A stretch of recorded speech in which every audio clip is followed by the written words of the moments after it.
What's going on, people? Welcome to today's trade recap. Today I'm going to be recapping how I made 1k of 2 trades on the 8th of September 2025. So getting into it, let me just show the P&L real quick. So we're up 1.1k, balance of 10k on the Express, looking for that 5k payout tomorrow. But yeah, getting into it, bias wise, what are we looking for? So on the daily, considering it is a Monday and no news Monday, it will be choppy. But regardless, on the daily, either I was looking for a bearish to turn bullish day, respecting some kind of wick or taking it, or a bullish turn bearish day, respecting the kind of wick and taking it. Because we are in a S&T with ES after sweeping out last week, a previous week high last week, and having a clear bearish rejection. Okay, so cool. Going into the morning, I saw that this fair value gap got absolutely demolished, but I didn't take that into perspective, and that's why I wasn't bullish biased. I was still looking for this 4-hour gap to get taken out. We have got London low here, we have got the midnight open gap here, and we have got this 4-hour imbalance here. If I was bullish biased, I would have understood that we didn't need to take it out, but I wasn't. So I'm going to show you guys how I came up with a bearish bias and why I entered short and got stopped straight away. So considering getting into it, we have just swept our Asia high. We are holding this 15-minute change in state. This 15-minute change in state is holding on for dear life whilst we are in a fair value gap. Not that one. Whilst we are in a fair value gap and we are looking for price lower. What do we do on pre-market? So we already know we're bearish. We've already got our reasons of why. Now I just need to see an internal S&T with a model. What are the reasons why I enter? I enter because we have manipulated. I enter because we have got a strong drawn liquidity. I enter because we have got an S&T in action, and I enter because we have got a change in state.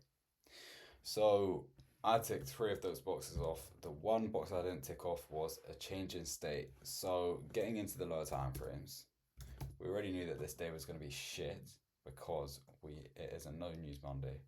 So what do we see? What do we see? So pre-market, Asia high gets taken with 10 minutes to spare before New York open.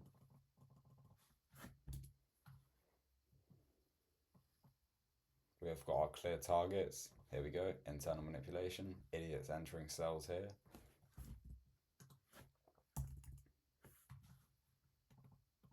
Bang. Okay, so candle opens there. So what have I seen already at this point? Already, ES has just darted down and it hasn't taken out this high. So there is my internal manipulation with an S&T, smart money trap, where idiots bought in here and got stopped out here. So automatically we can see, let's say we go to the 5 second, it's just consolidating completely, but we have got a gap here. So getting it straight, we've got our London lows here, we've got our internal low resistance liquidity that will be ran at some point. I have my targets clear, now I'm waiting for a model. I'm waiting.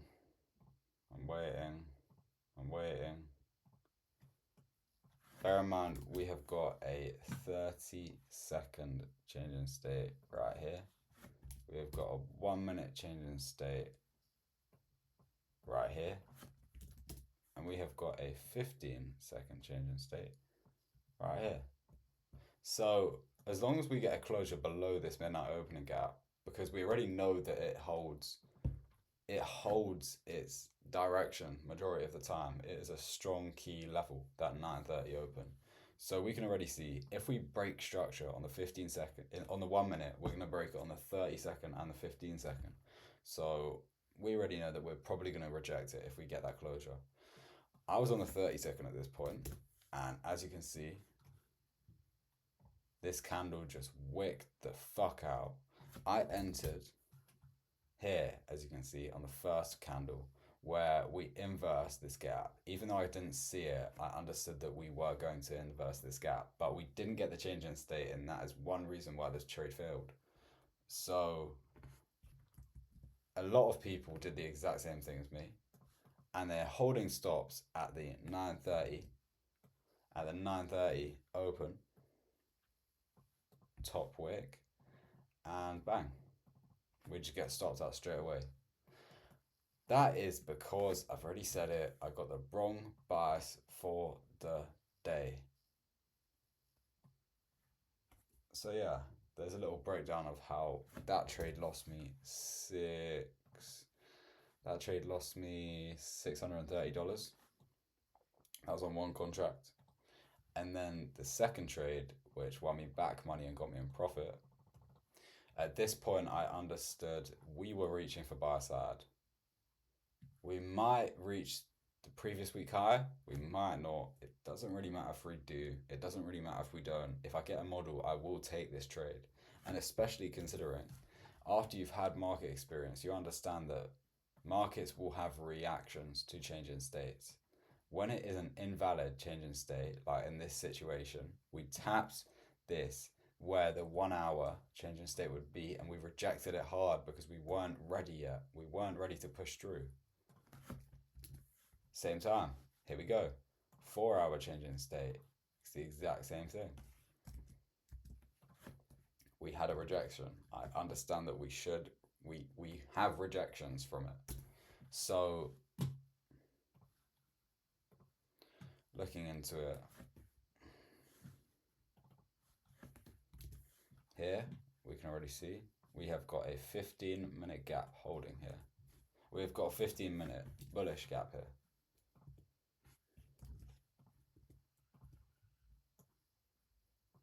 With lots of low resistance liquidity here. So I'm going through time frames. As soon as we take this buy side, this 4 hour candle top, I am looking for a reversal to come in. So I'm on the 1 minute right now. We can see that we broke 1 minute structure straight away. Here's the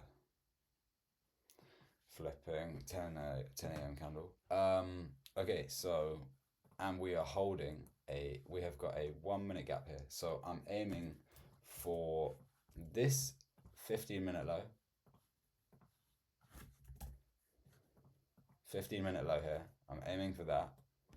I see that we have a 1 minute gap above after breaking structure. So I'm going down to the ultra low time frames here. Ultra low time frames. I don't usually do this, but I did today. So I can see we have rejected this 15-second change in state right here. So key level. We've rejected it. And here, usually what I would do is I would enter as soon as we have our internal change in state, whilst considering we've broken structure on the 1 minute here, we are holding a 1 minute gap here, and we've retraced and had a reaction to the 0.79 mark. So ideal trade. I'm going to enter short as soon as we break structure here. Maybe watch for one more candle. Lower. So I'd enter like here just to get that final initial closure below these lows. And that would be a lovely 1 to 3.5 risk to reward. That didn't happen. It's never going to be perfect. But yeah, here's the model. I'm waiting. And what I recognize here is we are not breaking past a high low. So we've changed we've had our change in state here. We have officially changed from a bullish model to a bearish model internally, and now we're chasing down internal liquidity. Look at all of these lows packed here. It doesn't matter if it doesn't reach this low or this low. I'm only aiming for the 15-minute low because that is the most probable one that will get hit out of all of them. So I'm just watching. Look, as I said, I recognize this straight away, and that's why I enter with 4 contracts. Usually I enter with 1, but this is 4 contracts. It's a small trade, it's a tight stop, it's a small risk to reward, but watching the market's order flow patterns, you will see stuff like this happen all the time. As I said, let's go to the 5-second. We are not breaking above any lower highs. So look, okay, let's go to the 10-second. So let's see, we break structure, we break above, we go lower. We do break above this one because we're rejecting this level. We go lower, we go higher, we go lower, we go higher, we go lower. And I'm waiting. I got a really late entry on this because I wasn't 100% with it, but it was silly to not enter before, and there we go.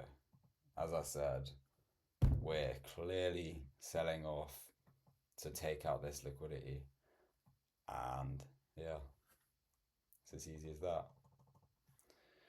Honestly, I've got a stomach ache. I need to go on a walk to get my 10k steps in for the day, and I need to eat.